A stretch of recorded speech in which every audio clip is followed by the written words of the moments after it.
Okay. Well, this is the turnip I'm working with.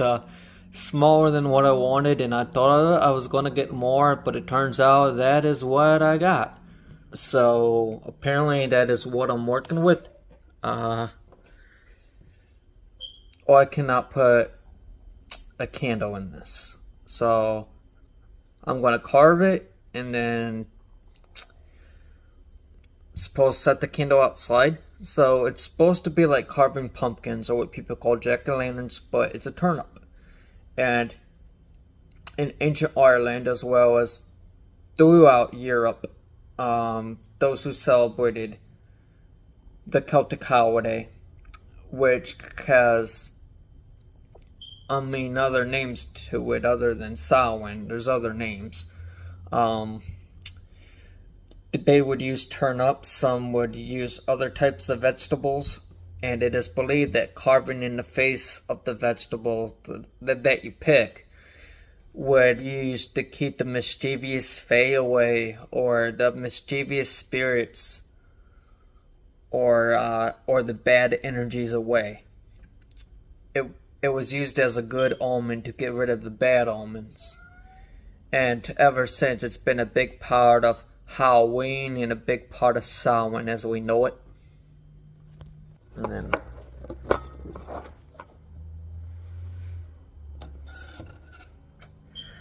so I don't even know. Do I still have to cut off the? Yeah, I still do. Because I have to get the rest of it out.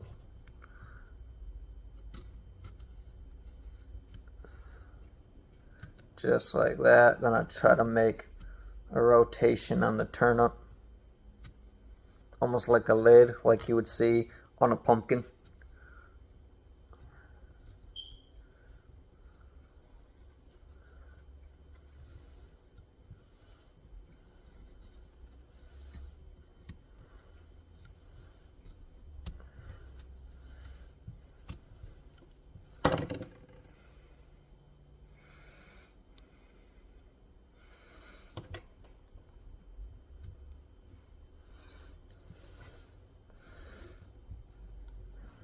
Try to go deeper here.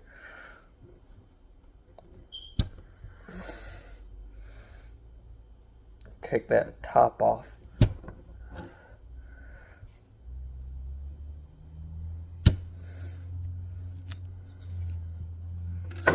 Oh, that might have been too big. I had a feeling this would happen because it's not a big turnip.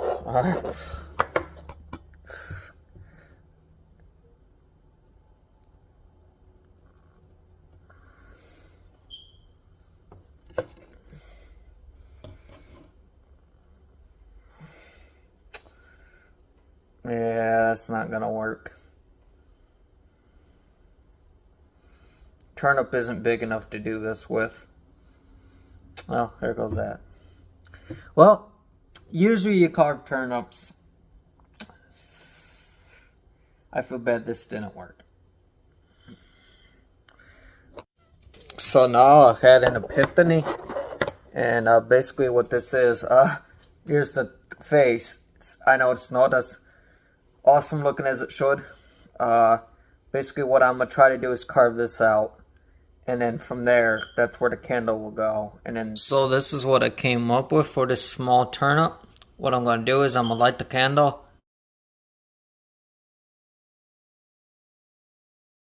And then later on in this video, I'm gonna read some books of why it's important to have fires and candles. I apologize to some of my mic ain't that good, but there's my altar for Caranos, the forest god. Got candles for Epona, Macarena, and Morgan. Hello everybody, I'm back. This is Drollin. Alright, so now back on topic. I'm going to show you some photos, and I think I have a video of what I did the year before for the coming of 2023. That would be based on the Celtic calendar. And also, people who watch this video are probably going to be, Celts didn't have dreadlocks. Why do you have your hair like that? Well, let me tell you, they did, and there will be a video on that coming up soon.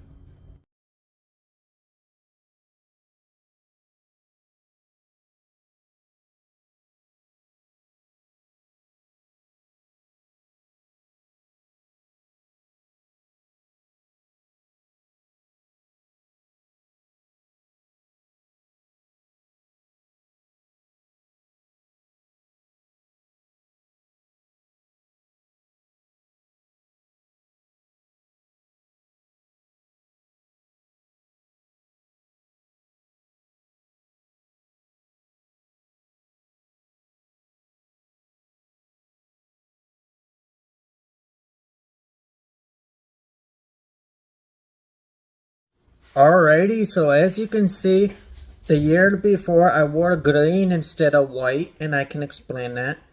Green I chose to wear because I felt like I wasn't as knowledgeable as I am now to wear white. It's believed that the supreme druids, the elder druids or druidess, would wear white. So that was the significance on why I changed color in the video and photos.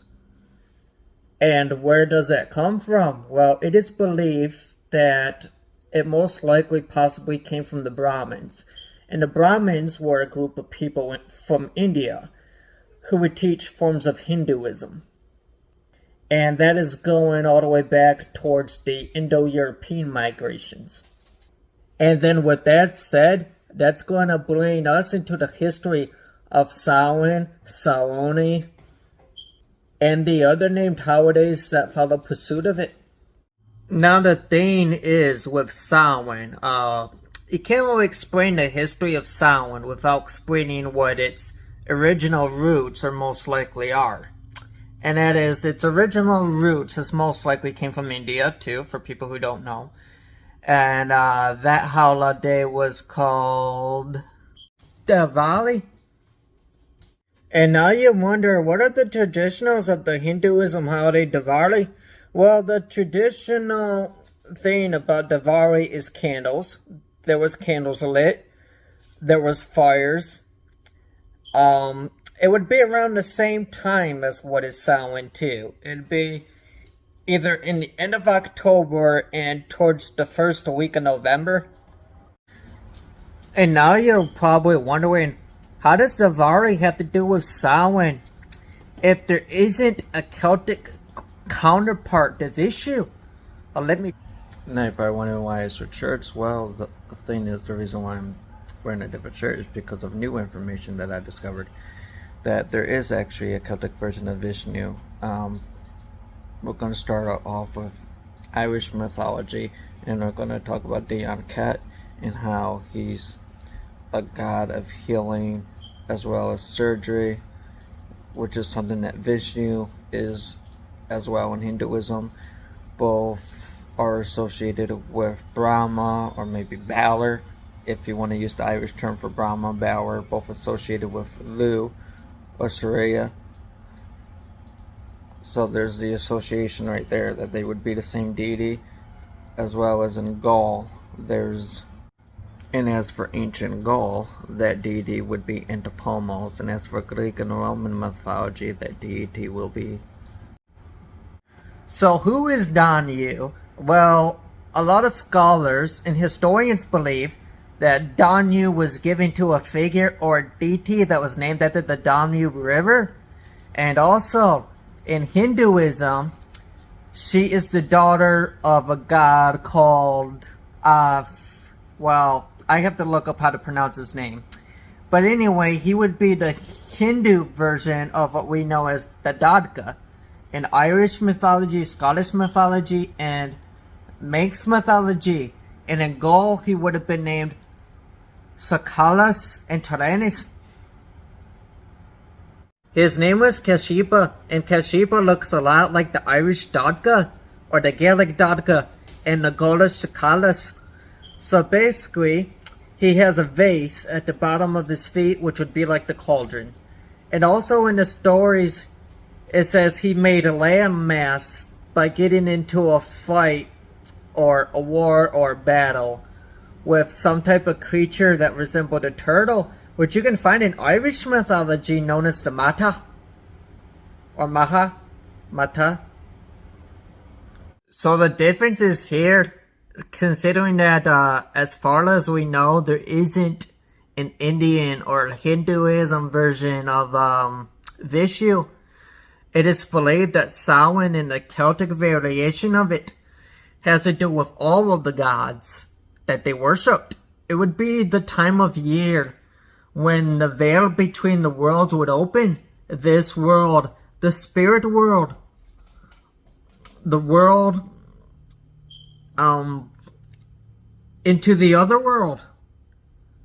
And it would be noted that in the mythologies of Ireland and Welsh and Scotland and Manx and etc. That would also be the time where the other people from the other world come into this world, like fairies and and the gods would come back to this land at this time, as well as the ancestors that would pass on through. It would be taught that the ancestors were able to come back during the duration of this time. So now we're going to look at videos from across the globe. Every year, sometime between mid-October and mid-November, people in the city of Ayodhya in northern India start making thousands of clay lamps called diyas. Did I just say thousands of lamps? No, I mean hundreds of thousands of lamps, lining them up in perfect rows along the banks of the Saryu River, waiting to be filled with oil and lit with fire. And it's an incredible view. In 2022, Ayodhya broke their own record with 1.5 million lamps, transforming the cityscape into a shimmering sea of lights. Why this sudden interest in lamps? Well, it's all because of Diwali, the Festival of Lights. Diwali is one of the most important festivals in India, celebrated across the whole country, and in fact celebrated all over the world in Indian diaspora communities. For example, it's an official holiday in Fiji, Guyana, Mauritius, Singapore, among others. It's a major festival for Hindus in particular, and today we'll be focusing primarily on how Hindus celebrate Diwali, though it's also celebrated by many Jains, Sikhs, and Buddhists as well. This comes from the Sanskrit words meaning row of lights. As we saw in Ayodhya, the most ubiquitous and quintessential practice during Diwali is lighting lamps. As night falls, homes, temples, and public spaces are lit with thousands of them. This symbolizes the victory of light over darkness. The victory over light over darkness is also something that is taught in Celtic history and Celtic mythology, where things would go bump in the night around the time of Samhain. And what would happen was, or that would be Irish anyway, because there's other Celtic names for the holiday. Anyway, back then, the ancient Celts would wear animal hides, which is what would resemble nowadays costumes for Halloween, which is what a lot of people refer to as Catholic Samhain. So we wore animal hides and dressed up as animal figures or cryptids or animal beings, kind of like what Native Americans would do in their ceremonies. And when we did that, we would light candles and fires and torches. In Ireland, the ancient Druids would take their torch, light it, and set up a fire on the hill of Tara. So today, we're going to look at some of the Welsh traditions of Halloween. You may have heard the Goidelic word Samhain used instead of Halloween, and effectively that marks the start of winter. It's the sort of Celtic festival marking the start of the dark half of the year. It's potentially from a Celtic word that means the end of summer or something to do with the end of summer, but debate continues linguistically on what it actually means. Effectively, everybody can honour the gods, enjoy a break after harvest time, there's lots of ritual sacrifice involved, feasting, boozing, leaving offerings, making animal sacrifices and vegetable sacrifices of fruit and things like that. But in Welsh, we don't say Samhain. Samhain is a Goidelic word, so the Gaelic languages, Gaelic in Ireland, Gaelic in Scotland, Manx will use variations on Samhain. Welsh is a Brittonic language, and we say Calan Gaeaf, which literally means the calends of winter. Calan, calends, Gaeaf, winter. So, it's the beginning of winter. It's basically the same thing. It's a festival to end the harvest season, and one to mark the beginning of the cold, dark, long, lonely nights that don't impress me. Anyway, Calan Gaeaf traditions in Wales, they're quite similar to some of the more familiar ones from Scotland and Ireland. One of the main ones is the Coilcerth, the bonfire. It's really widespread. Obviously, bonfires are traditional in a lot of cultures to mark the start of winter. the start of the cold season, the cold half of the year. And the tradition in Wales, at least, is that you would dance around the fire. The women and children of the parish, in some folk renditions, would dance around the bonfire in the village. And then once it's died down, you would place a stone with your name carved into it into the ashes, and then you would run home as quickly as you can. And in the morning, whoever's stone was missing would die before the end of the year. Spooky.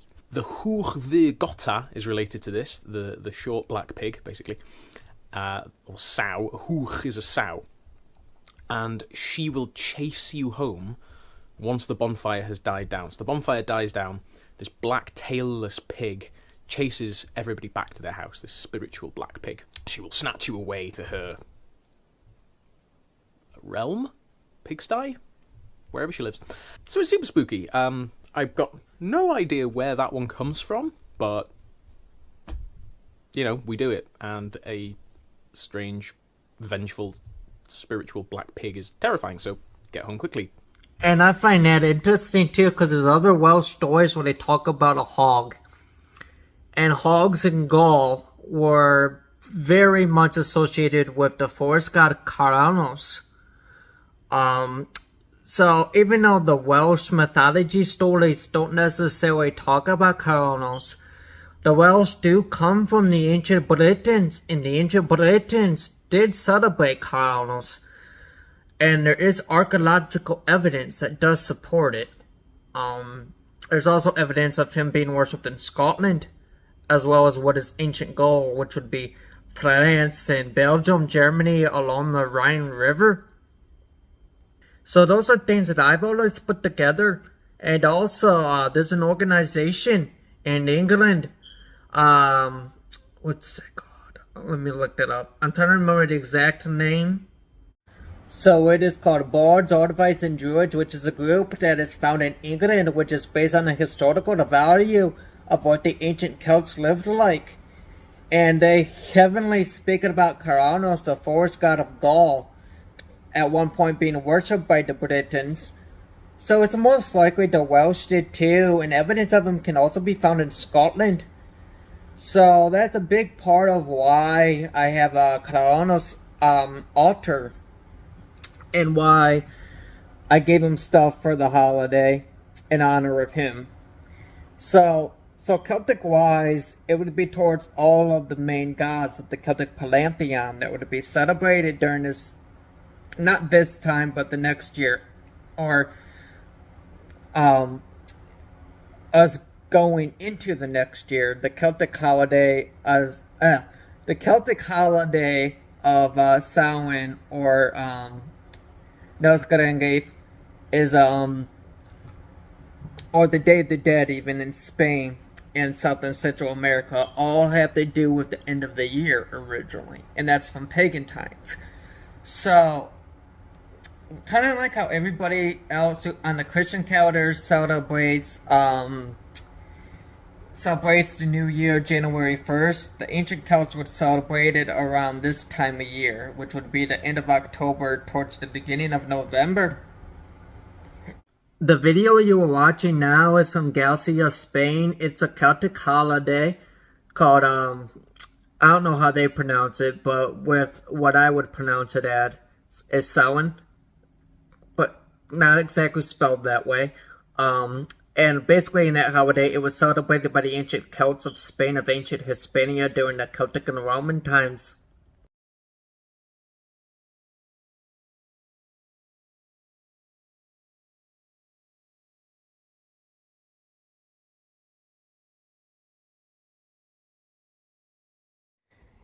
In Dia dos Todos Santos in Portugal, which is pretty much the Day of the Dead, also known as All Saints' Day.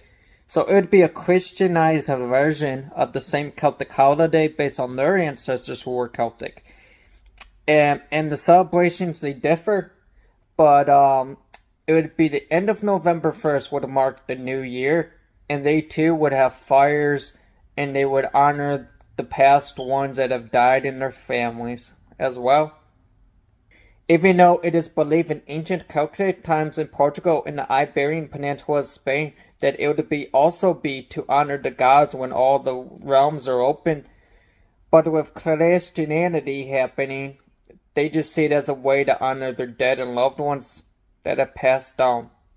For it is that time of year, just like Samhain, where they are able to walk the earth again in spirit. And then, of course, the Day of the Dead holiday remnants of it can be found in Southern Central America, such as in Mexico, Colombia, and Brazil. Though the Mexican version just has to do with the festiveness of honoring their loved ones that have passed away, and does have candles and fire ceremonies, doesn't retain to any of the Celtic gods or even the Aztec gods. So that's one of the very few things that the Mexicans have when it comes to the Celtic heritage that they would have. Unlike if you go to Colombia, the old ways of Colombia's the musical religion is pretty much the same thing as the Celtic pantheon. So there's that too. And Brazil, they claim that Portugal is always their main language, which means Iron Age Celts would have had to travel to Southern Central America giving them that language, which means their mythology would be that of the Portuguese mythology of Portugal. And I didn't mean that the Brazilians said that Portugal was their language, I meant Portuguese, my bad. One person who also studied ancient Ireland was a guy named James McCaleb, which Anthony Murphy brought up in one of his videos, talks about Samhain traditions. England as well, and the Bards, Ovites, and Druids organization. There's other books too that you can read on it with such traditions. And not only were there sacrifices during this time of year because of the chain of hunting season in the beginning of the new year, but it is also believed that farmers would take livestock and they would have two fires, and they would actually walk the animals in between the two fires, and that would cleanse them of any disease, and it would bring good health and wealth to the families. And that could be found in multiple sources. And as for the reasons go, when it comes to walking the animals in between the two fires, those were the animals that were chosen for breeding and to stay on the farm and stay livestock on the farmland. And on the Gaulish bronze tablet known as the Scholary calendar, they have a holiday called Simonios or Salonios. I guess it would depend on what Celtic language you speak or what dialect you're using. I'm studying Gaelic, and the way it's spelled and kind of pronounced is very similar to that, which would be Gaelic, but at the same time isn't, which is similar to the one in Spain. That was part of the Celtic Hispano culture. Sorry about that, my dogs are barking. There's people coming up to houses where I live, so they're hearing the neighbors. And I'm sorry for any mispronunciations. I'm doing my best with the pronounces. And a lot of people, when they talk about lighting torches and putting it up to Tara, it's normally having to do with an Irish goddess. Notice how I'm saying Irish and not Celtic, because that's a derogatory term, because Celts were not only an Iron-aged people who were Indo-European, but there was multiple tribes and groups of Celts. So an Irish goddess known as the Clachta. And the torch, or the burning of the fire on the hill of Tara in Ireland, would be dedicated to her. And also Tara got its name from an Irish warrior queen known as Maeve. And Maeve is another word for mead, which is a honey wine. And they also called her Tara.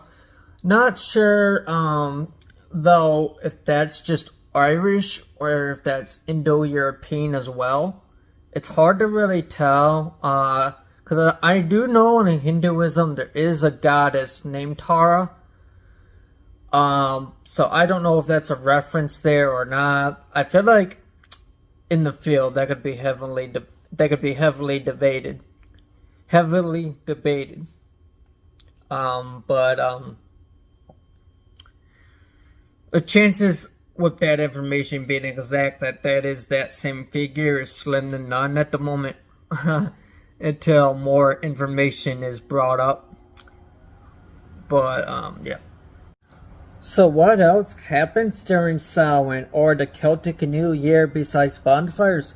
Well, what happens besides bonfires and traditional dressing up in animal hide or wearing your druid cloak for your ceremonies and holidays would be spending time with family.